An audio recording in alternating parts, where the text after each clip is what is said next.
Atos, capítulo 2, nós vamos ler do verso 1 até o verso 41. A palavra do Senhor diz assim: Ao chegar o dia de Pentecostes, todos estavam reunidos no mesmo lugar.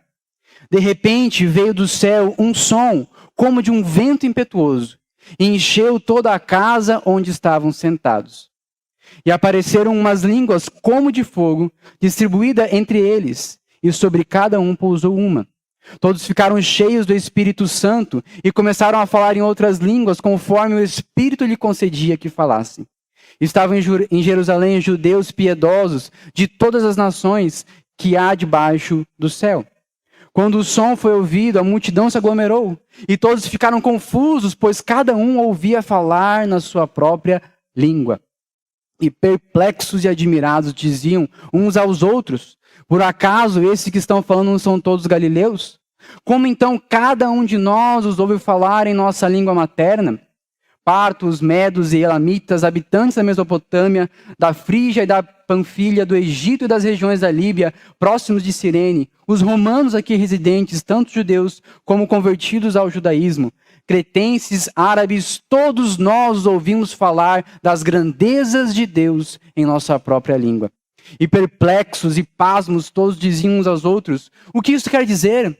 Mas outros zombavam, diziam: estes estão embriagados com vinho. Então, pondo-se de pé com os 11, Pedro tomou a palavra e disse-lhes: homens judeus e todos que habitais em Jerusalém, que isso fique claro para vós, escutai minhas palavras. Esses homens não estão embriagados como pensais, visto que é apenas a 3ª hora do dia.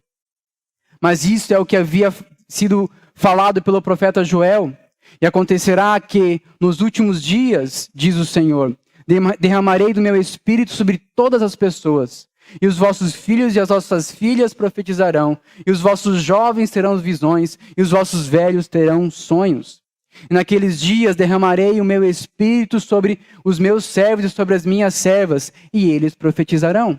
E mostrarei feitos extraordinários em cima no céu, e sinais embaixo na terra, e sangue, e fogo, e vapor, e fumaça. O sol se transformará em trevas, e a lua em sangue, antes que venha o grande e glorioso dia do Senhor. Acontecerá que todo aquele que invocar o nome do Senhor será salvo. Homem de Israel, escutai essas palavras: Jesus, o Nazareno, homem aprovado por Deus entre vós com milagres, feitos extraordinários e sinais, que Deus realizou entre vós por meio dele, como bem sabeis. Ele, que foi entregue pelo conselho determinado e pela presciência de Deus, vós o matastes, crucificando pelas mãos de ímpios. Deus o ressuscitou, quebrando as algemas da morte, pois não era possível que fosse detido por ela. Pois Davi fala sobre isso: eu sempre vi o Senhor diante de mim, pois está à minha direita, para que eu não seja abalado. Por isso, o meu Senhor se alegrou, e a minha língua exultou, e além disso, o meu corpo repousará em esperança. Pois não deixará a minha vida no túmulo, nem permitirás que o teu santo sofra deterioração. Fizeste-me conhecer os caminhos da vida, tu me encherás de alegria na tua presença. Irmãos, concedei-me dizer-vos com clareza que o patriarca Davi morreu e foi sepultado, e o seu túmulo está entre nós. Sendo ele profeta e sabendo que Deus lhe havia prometido com juramento que faria um de seus descendentes assentar-se no seu trono, Davi previu isso e falou da ressurreição de Cristo, cuja vida não foi deixada no túmulo e cuja carne não sofreu deterioração. Foi a esse Jesus que Deus ressuscitou, e todos somos testemunhas disso. Portanto, exaltado à direita de Deus e tendo recebido do Pai a promessa do Espírito Santo, derramou o que agora vedes e ouvis. Porque Davi não subiu aos céus, mas ele próprio afirma: o Senhor disse ao meu Senhor: assenta-te à minha direita, até que eu ponha os teus inimigos como estrado dos meus pés. Portanto, toda a casa de Israel fique absolutamente certa de que esse mesmo Jesus, a quem crucificaste, Deus o fez Senhor e Cristo. Ao ouvirem isso, eles ficaram com o coração pesaroso e perguntaram a Pedro e aos demais apóstolos: Irmãos, o que faremos? Pedro então lhes respondeu: Arrependei-vos e cada um de vós seja batizado em nome de Jesus Cristo para o perdão dos vossos pecados e recebereis o dom do Espírito Santo. Porque a promessa é para vós, para vossos filhos e todos os que estão longe, a quantos o Senhor, vosso Deus, chamar. Eu os aconselhava e exortava com muitas outras palavras, dizendo: Salvai-vos dessa geração perversa. Desse modo, os que acolheram a palavra foram batizados, e naquele dia juntaram-se a eles quase 3.000 pessoas. Vamos orar? Feche seus olhos. Senhor, nós te louvamos por essa porção tão importante da tua sagrada Escritura.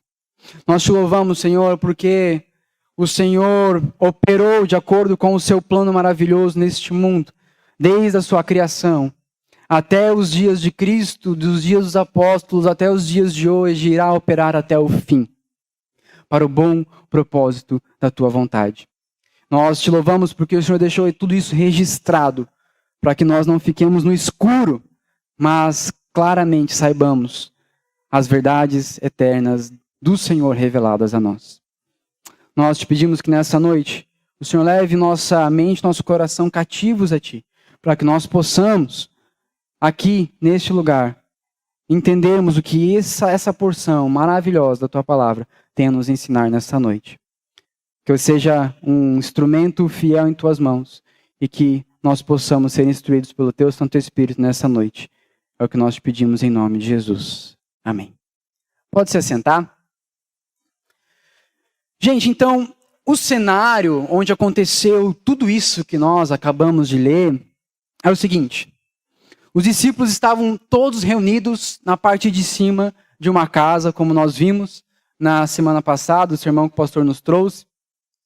O texto não nos dá 100% de certeza, mas é muito provável que quando ele fala ali no versículo 1, que todos estavam reunidos, é muito provável que aqueles 120 discípulos que fala no capítulo 1, estejam aqui também reunidos nesse momento. Os 120 que estavam reunidos lá na eleição de Matias, como o apóstolo no lugar de Judas. Então, todos tinham presenciado a ascensão de Cristo aos céus. E antes de subir, Jesus ordenou que eles aguardassem em Jerusalém até que eles fossem revestidos do Espírito Santo de Deus. E assim eles fizeram. Em obediência ao Mestre, então, eles estavam ali aguardando a chegada do Espírito Santo. E como nós vimos na semana passada, eles faziam isso orando e lendo as Sagradas Escrituras. Mas observe que Jesus não falou quanto tempo eles deviam esperar. O Mestre não falou que dia o Espírito Santo viria sobre eles. Podia demorar um dia, uma semana, um mês ou 2 meses, eles não sabiam quanto tempo iria demorar. Mais uma vez, assim como quando o Mestre falou para eles jogarem a rede do outro lado do barco, e eles confiaram na palavra do Senhor e jogaram a rede. Mais uma vez, eles confiaram na palavra do Senhor e na sua promessa e aguardavam fielmente a chegada do Espírito Santo. Assim como Deus, o Deus de Israel, cumpria todas as suas promessas, eles sabiam que Jesus Cristo, Filho de Deus, também cumpria as suas promessas. Eles confiavam, então, na palavra do Senhor. E eles, então, esperavam. Imagine você aqui comigo, gente. 50 dias. 50 dias. Quase 2 meses. Imagine eu e você esperando 50 dias. Deve ter comprado pelo AliExpress, né? Tá vindo de barco da China, só pode. Só pode. Certamente eu e você teríamos pelo menos as nossas esperanças abaladas. Talvez pensaríamos: será que eu entendi errado o que ele falou? Ele estava subindo, né? Ele estava meio lá em cima já. Será que eu ouvi direito? Que eu tenho que esperar o Espírito Santo chegar? Ou será que ele se esqueceu? Ele deve estar lá com o pai, aproveitando, e esqueceu da gente aqui embaixo, sei lá. Ou pior ainda, será que ele realmente era o mestre? Será que ele realmente era o Cristo? Mas os discípulos não esmoreceram. Os discípulos não desistiram. Isso não é mérito deles, mas é porque foram sustentados pelo poder e pela graça e pela misericórdia do Senhor para aguardarem esses 50 dias. Uma segunda pergunta que nós podemos fazer é, mas por que demorou? Por que Deus, entre aspas, demorou 50 dias? Por capricho? Para fazer um suspense? Para fazer os seus discípulos serem provados? Não. Porque assim era necessário segundo o plano do Senhor. Era necessário que Cristo morresse no dia da Páscoa, como o verdadeiro Cordeiro Pascual. E era também necessário que o Espírito Santo descesse no dia da festa de Pentecostes, para que o testemunho da vinda do Espírito Santo pudesse ser visto por um grande número de pessoas. Deus já tinha tudo planejado. A festa de Pentecostes, essa festa que acontecia nesse dia, era uma das 3 principais festas ordenadas por Deus a Moisés. A festa da cega, ou a festa da colheita, era celebrada 50 dias depois da festa da Páscoa. Alguns textos rabínicos associam esse mesmo dia ao dia em que Deus entregou a sua lei no Monte Sinai.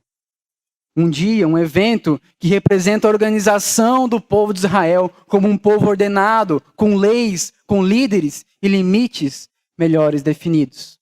Guarde essa informação, ela vai ser importante no final. Nesse dia, então, no dia de Pentecostes, vinham pessoas de todos os lugares que estavam ali ao redor de Jerusalém para participar dessa festa em Jerusalém. Não apenas judeus, mas pessoas de todas as nações que tinham se convertido ao judaísmo. A cidade estava cheia.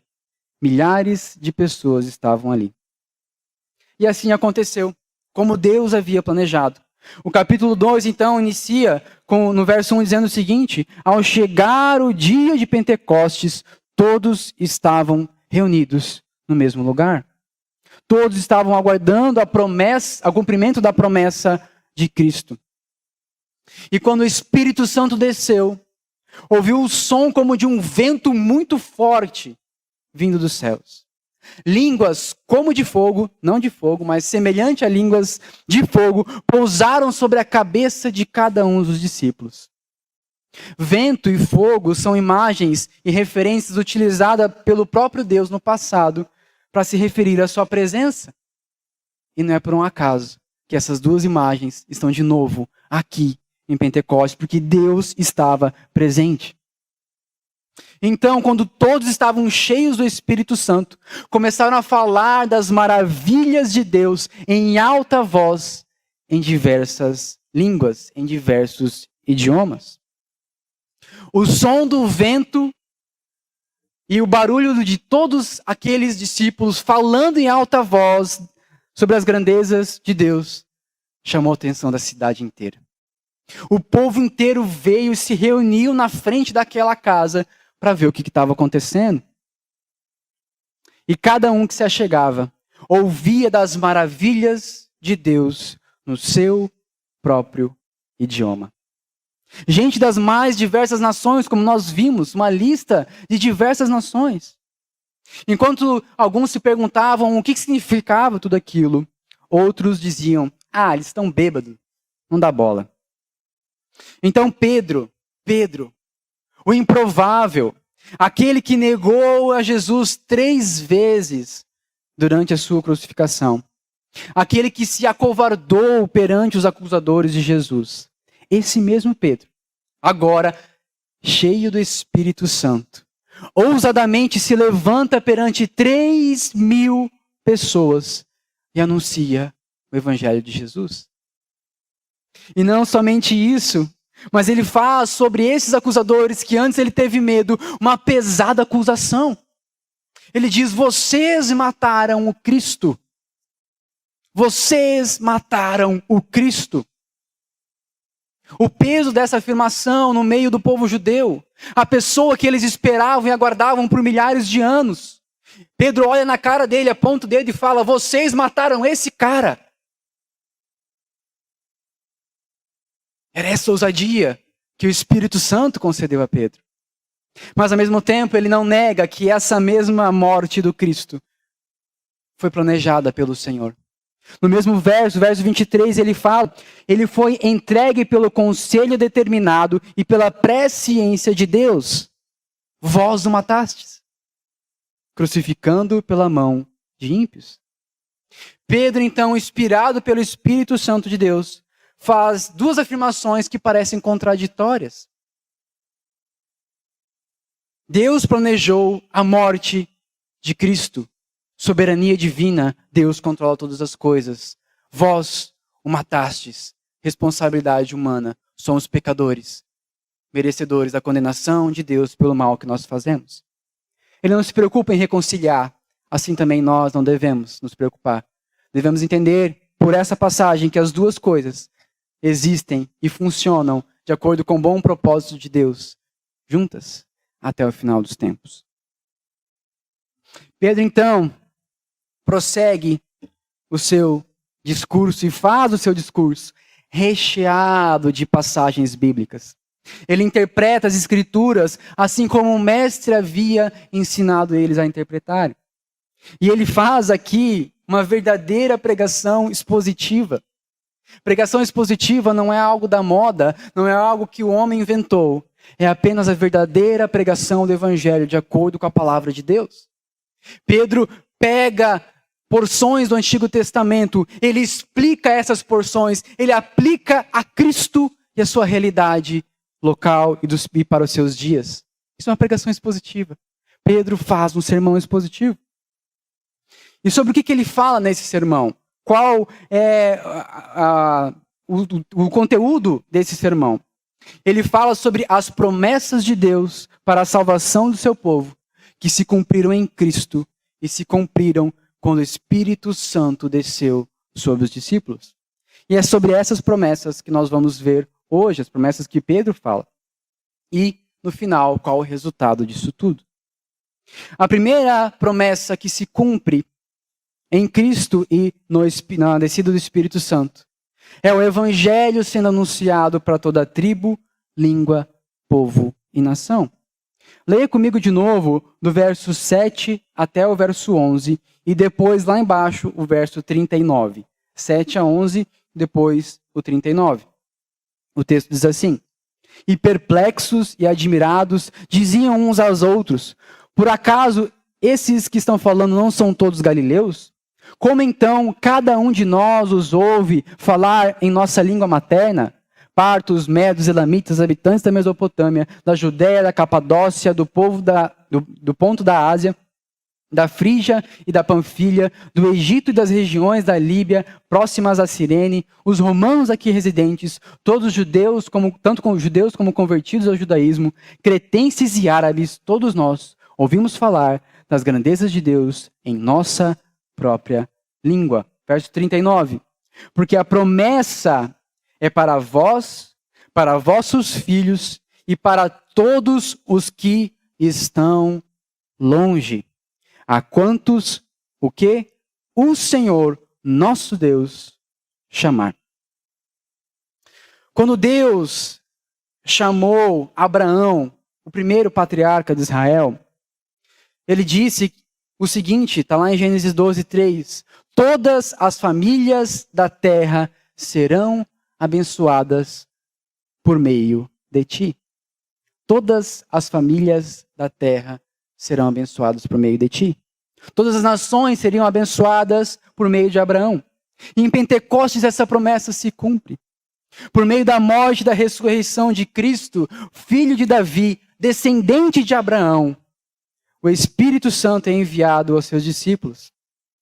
E por meio do agir do Espírito Santo de Deus, pessoas das mais diversas línguas e nações ouvem das grandezas de Deus na sua língua materna.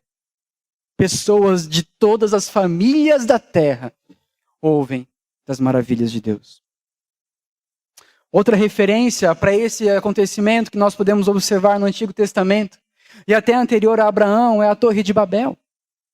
Quando os homens, no seu orgulho e no seu pecado, buscaram construir uma torre que chegasse até os céus, para fazer o seu próprio nome grande, para que por meio dessa torre, eles não fossem mais destruídos pelo dilúvio que eles tinham visto. Eles confiaram mais em si mesmos do que em Deus, que tinha prometido que não iria mais destruir a terra com o dilúvio. Para impedir então que esse pecado, esse orgulho e essa devassidão do homem se proliferasse, e para que Deus pudesse cumprir a sua promessa de não mais destruir o homem, ele confunde as línguas. Ele torna essa torre, a Torre de Babel, impossível. É óbvio que uma língua única para toda a humanidade seria algo muito melhor, muito mais prático e até para os nossos dias, né, falando, do que toda a diversidade de línguas que nós temos hoje. Nós, no século XXI, temos uma tentativa de reduzir um pouco essa barreira quando nós criamos uma língua comum internacional, o inglês. Mas esse anseio humano será saciado apenas na eternidade com Deus, na Nova Jerusalém, onde todos irão falar e ouvir e entender a mesma língua. Mas, aqui em Pentecostes, o Senhor deu um antigosto, deu uma amostra do que será isso na Nova Jerusalém. Aqui a confusão de línguas em Babel é temporariamente revogada. Aqui a confusão de línguas em Babel é temporariamente suspendida. E todos ouviam na sua própria língua. Por quê? Para o que isso? Para a glória de Deus.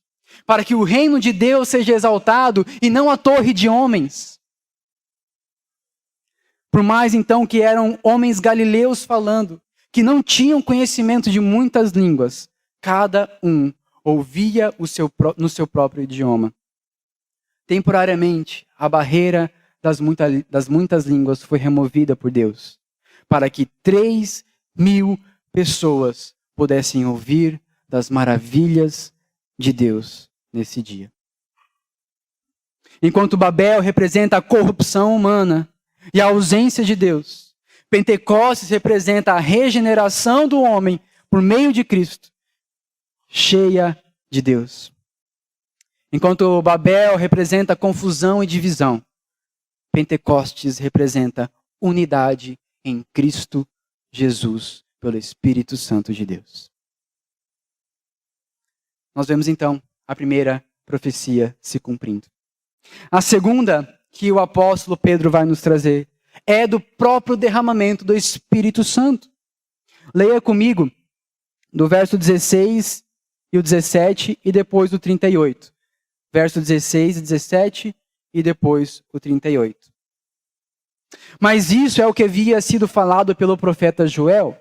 E acontecerá nos últimos dias, diz o Senhor, que derramarei do meu espírito sobre todas as pessoas, e os vossos filhos e as vossas filhas profetizarão, e os vossos jovens terão visões, e os vossos velhos terão sonhos. 38.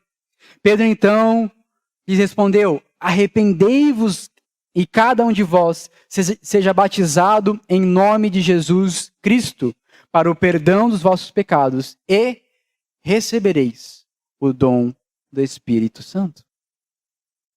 Pedro se recorda e cita o profeta Joel, que profetizou que no final dos tempos Deus derramaria o seu Espírito sobre toda a humanidade. Isso está lá em Joel 2, 28 a 31.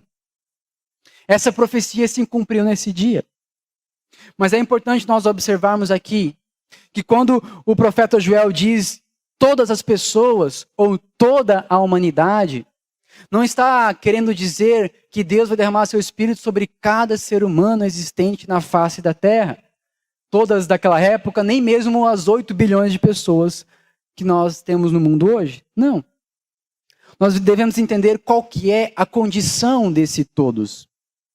Assim como eu e você, quando nós falamos hoje, vai todo mundo lá em casa. A gente não está querendo dizer que vai 8 bilhões de pessoas na nossa casa. Não é isso que a gente está querendo dizer. Assim também não era isso que o profeta Joel estava querendo dizer nessa profecia. Enquanto nos tempos dos patriarcas e dos profetas, o Espírito Santo era derramado sobre pessoas escolhidas, pessoas específicas, ou às vezes revestia algumas pessoas temporariamente para algum ofício. O que o profeta Joel está dizendo é que no final dos tempos, Deus derramará o seu Espírito sem estas restrições. Será abrangente. Mas qual abrangência é essa?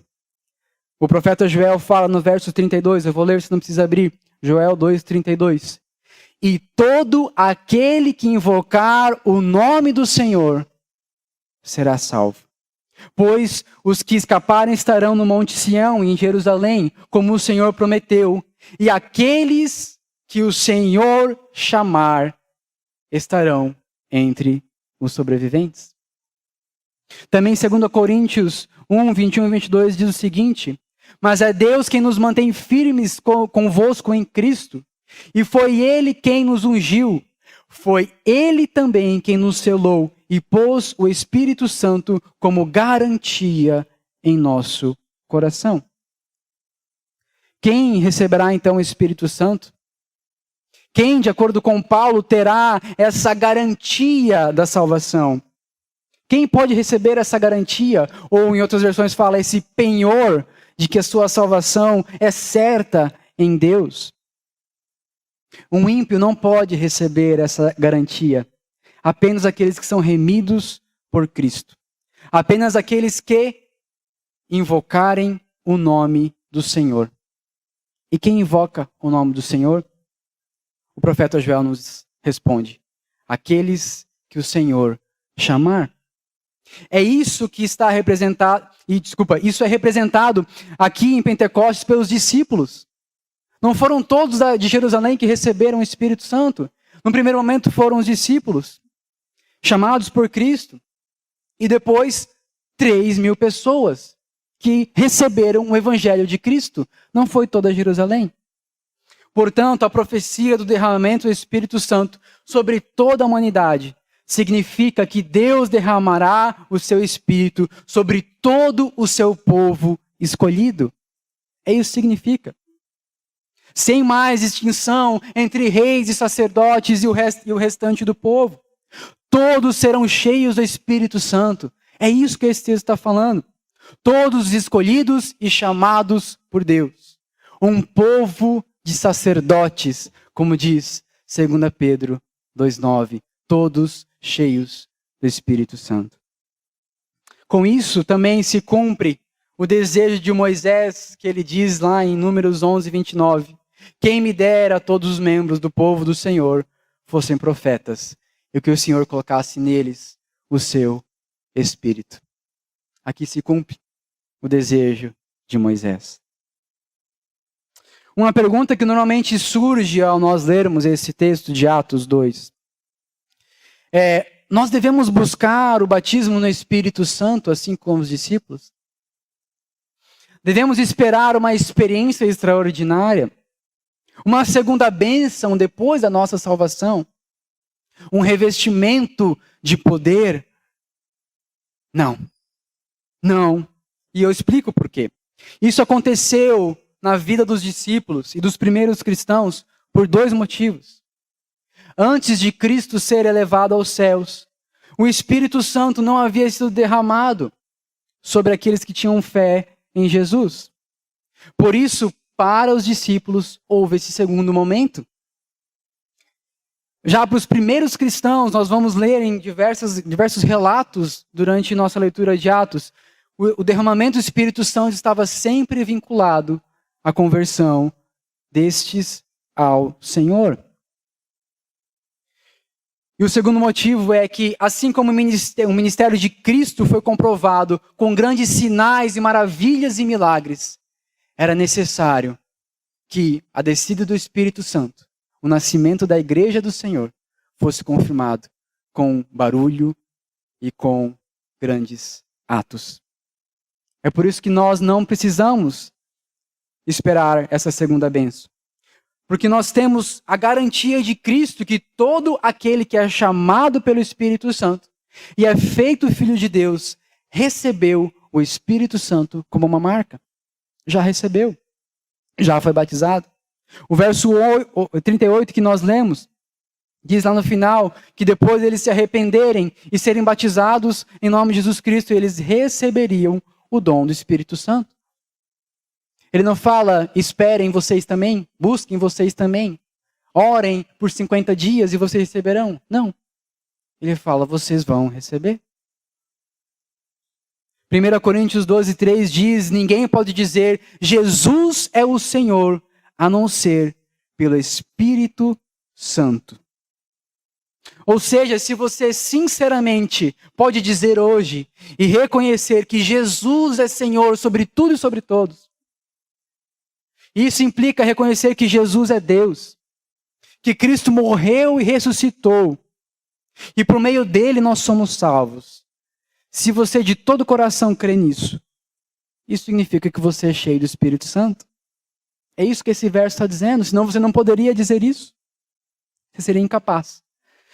Se você não pudesse dizer isso e não fosse cheio do Espírito Santo, você não seria salvo. A sua salvação estaria sem garantia, sem penhora, estaria vazia, seria nada.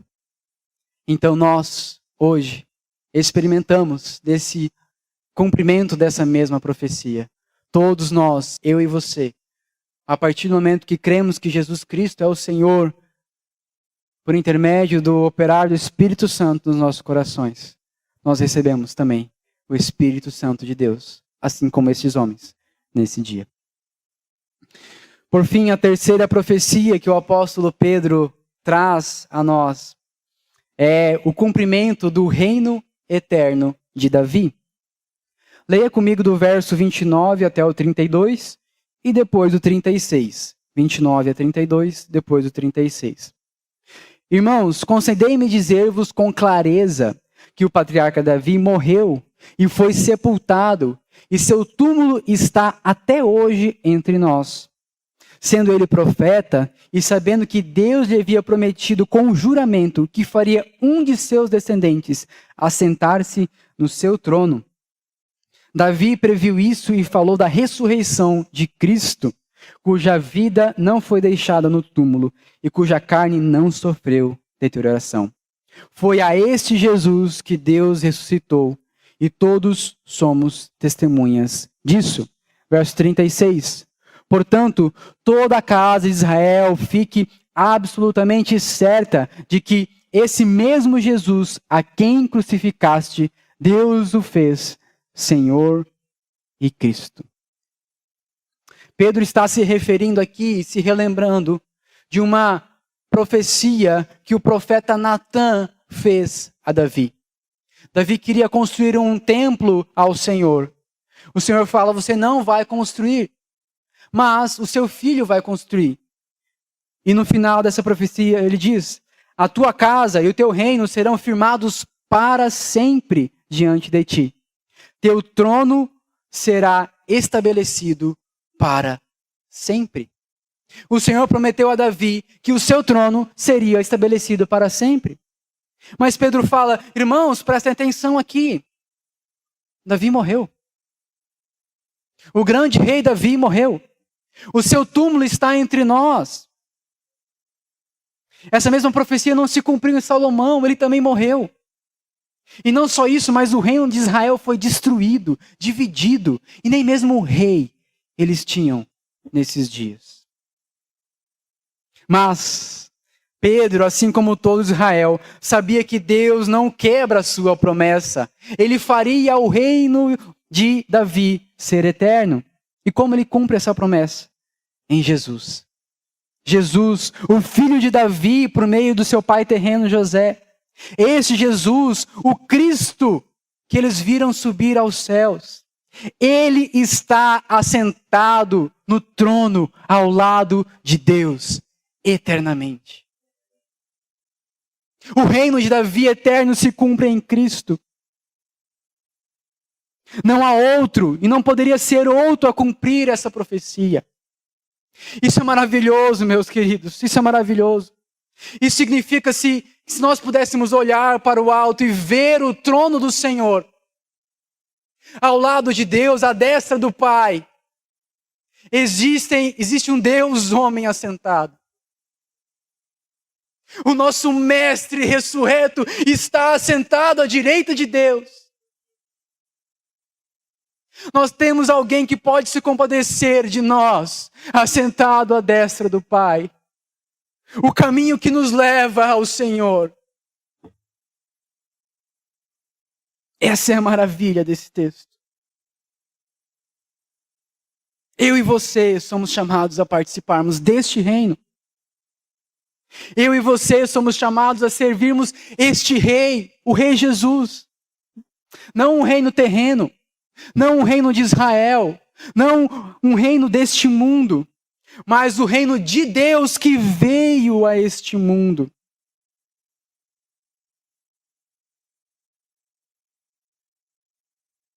É aqui que nós encontramos o ponto alto desse texto.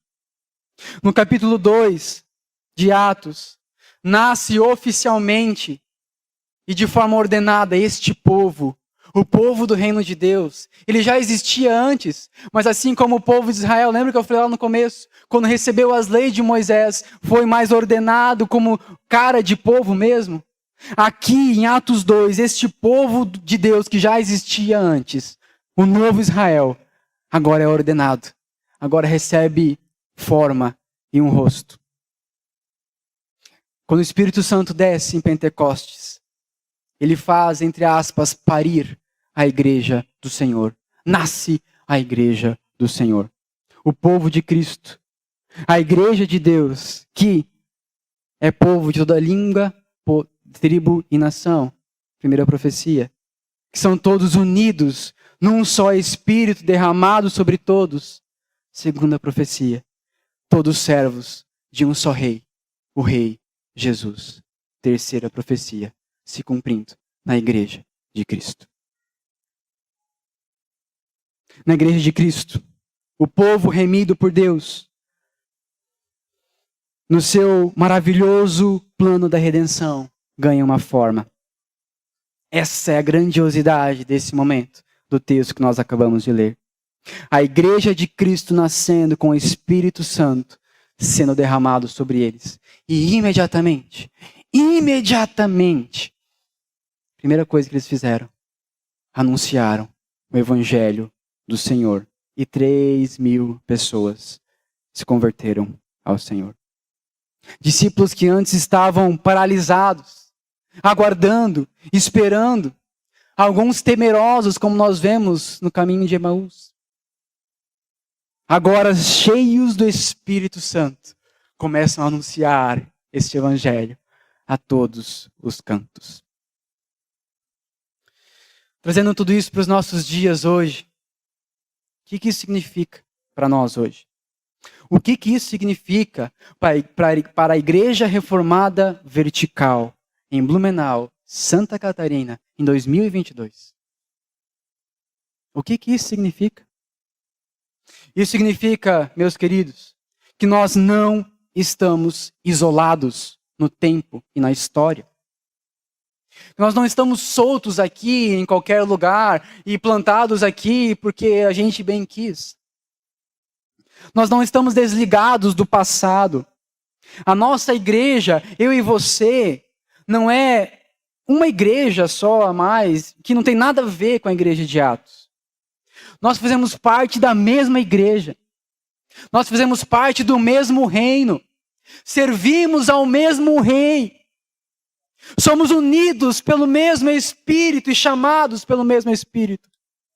Fazemos parte da mesma história. Devemos, portanto, viver de forma correspondente e digna de tal realidade. E como é isso? A continuação do texto nos ensina. Leia comigo do verso 42 até o verso 46. E eles perseveravam no ensino dos apóstolos, e na comunhão, no partir do pão e nas orações.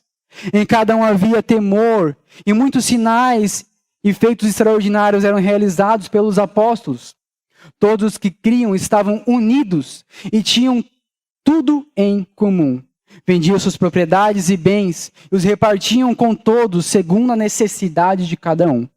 E perseverando de comum acordo todos os dias no templo e partindo o pão em casa, comiam com alegria e simplicidade no coração. A igreja de Atos, ela permanecia fiel ao ensino dos apóstolos. Permanecia fiel à sã doutrina. Permanecia fiel a tudo isso que nós acabamos de ver, essa carga doutrinária que nós acabamos de ver no verso 2 de Atos. E permanecia fiel à sã doutrina que nós podemos ler em todas as Sagradas Escrituras. Assim eles viviam. Assim também, eu e você devemos viver, não nos desviando da sã doutrina. A igreja de Atos vivia unida. E eles tinham a consciência de que pertenciam uns aos outros, de que faziam parte dessa comunidade, desse povo do reino de Deus. Eles tinham consciência da sua união em Cristo por meio do Espírito Santo, uns com os outros. Eles sabiam que não pertenciam a si mesmos, mas pertenciam a Cristo em primeiro lugar e uns aos outros em segundo lugar. Sabiam que pertenciam a esse reino, ao reino de Cristo. Mais uma vez, é assim que eu e você devemos viver. Por fim, eles tinham clareza de que Jesus voltaria uma segunda vez para buscá-los. Eles tinham noção escatológica, eles sabiam o que estava por vir. Eles sabiam que a vida deles não se resumia a este mundo e a essas coisas. E isso fazia com que eles perdessem o valor e o desejo pelas coisas desse mundo. E tinham tudo aquilo que eles tinham. Em todos os aspectos. Tempo, dinheiro, força, talentos. Tudo era depositado para um propósito muito maior. O reino de Deus. E o seu crescimento, a sua pregação. O chamado de novas vidas para o Senhor. Fiéis à sã doutrina. Unidos uns aos outros em amor.